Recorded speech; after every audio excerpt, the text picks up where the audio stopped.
তোমার চা খেয়ে আমাকে উদ্ধার করো। একটু ভালো ব্যবহার করেও তো চাটা দেওয়া যায়, তাই না? ভেবেছিলাম আজ ভালো মাছ পাবো, কিন্তু সকাল সকাল তোমার এই মুখ ঝামটা খেয়ে কি আর ভালো মাছ পাওয়া যাবে? আজ আমার দিনটাই খারাপ যাবে। তুমি তুমি একথা বলতে পারলে গো? আমার মুখ দেখলে তোমার দিন খারাপ যাবে? আচ্ছা, আমি কি এতটাই অপয়া? ছি ছি ছি ছি ছি ছি, সে যে কিনা এটাই শোনার বাকি ছিল আমার। আমি বুঝেছি, এখন তো আমাকে আর তোমার ভালো লাগে না। আমি তো তোমার কোনো উপকারেই আসি না। তো যাও না, যাও, আমাকে ছেড়ে অন্য কাউকে নিয়ে আসো। আমি কি তোমাকে ধরে রেখেছি নাকি দড়ি দিয়ে বেঁধে রেখেছি? যেতে পারো না? সেরকম যদি সুযোগ থাকতো তবে কি আর আরেকবার চেষ্টা করতাম না? তবে তোমার পাল্লায় পড়ে আমার জীবনটা তো শেষ। তাই এই অধমকে কে বিয়ে করবে শুনি? খুব শখ নতুন সংসার করার, তাই না? করো, আরেকটা বিয়ে করো। আমি চললাম বাপের বাড়ি। যাবে যখন বলছো তবে যাও না, সাবধানে যেও গো। খালি হাতে তো যাবো না। বিয়ের সময় যে আমার বাবা তোমায় 1 লাখ টাকা দিয়েছিল, আগে সেটা দাও। টাকা নিয়ে তবেই যাব। তোমার মতো একটা গরিব ছেলেকে বিয়ে করে তো কোনো শখই পূরণ করতে পারলাম না। কেন যে তোমার মতো অধমকে আমি বিয়ে করলাম? বাবা, তুমি কার সাথে আমার বিয়ে দিলে? থাক থাক, তোমায় আর কোথাও যেতে হবে না। আর তুমি এবার থামবে, আমারই ভুল। কেন যে তোমার সাথে কথা বলতে গেলাম। ও, এখন আর আমার সাথে তোমার কথা বলতে ইচ্ছে করে না, তাই না? তা করবে কেন? পথে ঘাটে কথা বলার জন্য কতজন আছে। ধুর বাবা, ভালোই লাগে না। আমি নদীতে গেলাম মাছ ধরতে। এই বলে টুনা মাছ ধরতে চলে গেল। এভাবে তাদের আর কিছুদিন কেটে গেল। একদিন টুনি টুনাকে ভালো কিছু খাবার এনে দেয়। টোনা, ও টোনা, তোমার জন্য খাবার এনেছি গো। খাবারগুলো খেয়ে নাও। এগুলো তো তোমার পছন্দের খাবার। অনেক সুন্দর করে রান্না করেছি, খাও গো খাও। তা আজ এত আদর যত্ন কারণ কি বলো? কি চাই আবার? শাড়ি, গহনা, নাকি কোনো ভালো খাবার? কি বলছো এসব? আমি কি শুধু এসবের জন্যই তোমায় আদর যত্ন করি নাকি? আমি কি তোমায় ভালোবাসি না? না বলার সাধ্য কি আমার আছে? এখন এসব বাদ দিয়ে বলো দেখি, তোমার কি চাই?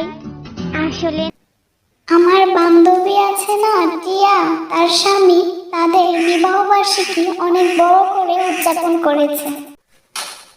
কিছুদিন পরে তো আমাদের বিবাহ বার্ষিকী, তাই আমি চাইছিলাম আমাদের বিবাহ বার্ষিকীটা বড় করে উদযাপন করতে।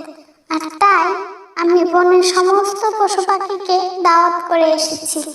সকলে আসতে বলেছে। কি বলছো এসব তুমি? আমাকে না জানিয়ে দাওয়াত দিয়েছো কেন? সকল পাখিকে খাওয়াতে তো অনেক খরচ। টুনি, আমরা তো গরিব। এটা কি তোমার মনে নেই? আমাদের বিবাহ বার্ষিকী পালন করার সামর্থ্য নেই। আমি জানতাম তুমি এমনটাই বলবে। আমার হয়েছে পুরা কপাল।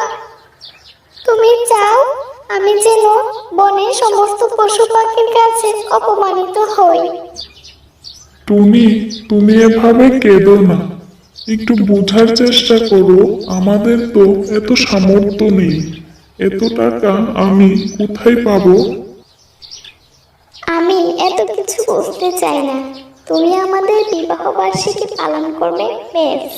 আর যদি না করতে পারো তাহলে আমি তোমাকে একেবারে ছেড়ে চলে যাব। একথা বলে টুনি সেখান থেকে রাগ করে চলে যায়। তখন টুনা অনেকক্ষণ চিন্তা করে টুনির কথা রাখার জন্য তাদের বাড়িটা যোগু কাকের কাছে বন্ধক রাখে। আর সেই বাড়ি বন্ধকের টাকা দিয়ে টুনা তাদের বিবাহ বার্ষিকীর আয়োজন করতে থাকে। আর দেখতে দেখতে তাদের বিবাহ বার্ষিকীর দিন এসে যায়। টুনা সারা বাড়ি খুব সুন্দর করে সাজায় এবং বড় একটা কেকও আনে। দেখেছো তোমরা, দেখেছো? আমার টুনা আমাদের বিবাহ বার্ষিকীর জন্য কত আয়োজন করেছে। ঠিক আছে, চলো এবার গিয়ে কেকটা কাটো। এরপর বিবাহবার্ষিকীর সকল অনুষ্ঠান শুরু হয়। কেক কাটা, কেক খাওয়া শেষ করে সবাই যার যার বাড়ি চলে যায়। টুনি এখন খুব খুশি, আর এদিকে টুনা বেচারা সবসময় চিন্তায় থাকে সে কিভাবে যোগু কাকের এত টাকা ধার পরিশোধ করবে। টুনা অনেক পরিশ্রম করতে থাকে, কিন্তু টাকার পরিমাণ বেশি হওয়ায় টুনা কোনোভাবে কুলিয়ে উঠতে পারছিল না। দেখতে দেখতে আরো কিছুদিন চলে গেল। একদিন যোগু কাক তাদের বাড়িতে আসে। এই যে টুনা, তোমাদেরকে বাড়ি খালি করতে হবে। অনেকদিন তো হলো, এখনো তো তুমি আমার টাকা পরিশোধ করেনি। এখন তোমরা আমার বাড়ি ছাড়ো। এ কি বলছো যোগু দাদা তুমি? আর টোনা, যোগু দাদা এসব বলছে কেন, আর তুমি কিছু বলছো না কেন? কি বলবে শুনি? হ্যাঁ, তোমার শখ পূরণ করতে টুনা তোমাদের বাড়িটা আমার কাছে বন্ধক দিয়ে 50,000 টাকা এনেছিল। তারপর টুনা টুনি বাড়ি ছেড়ে বেরিয়ে গেল। সব আমার জন্য হয়েছে, সব।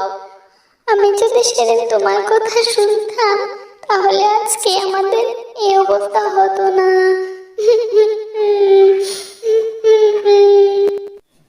সব আমার বিলাসিতার জন্য হয়েছে, তুমি আমাকে মাফ করে দাও। টুনা টুনি দুজনেই খুব কষ্ট পাচ্ছিল। এদিকে টুনির কান্না শুনে এক তান্ত্রিক পেঁচা আসে। এ কি, কে তোমরা? আর তুমি এভাবে কান্না করতেছো কেন? তখন টুনা টুনি সেই তান্ত্রিক পেঁচাকে সবকিছু খুলে বলে। তান্ত্রিক পেঁচা তাদের সব কথা শুনে তারপর বলে, কাঁদিস না মা, তুই আর কাঁদিস না। তুই যে তোর ভুল বুঝতে পেরেছিস এটাই অনেক। তারপর তান্ত্রিক পেঁচা জাদু দিয়ে অনেকগুলো বীজ আনে। এই নে, এসব তান্ত্রিক বীজ। আশা করছি এই বীজগুলি রোপণ করলে তোদের দুঃখে অবসান ঘটবে। তারপর টুনাটুনি সেই বীজগুলো রোপণ করলো।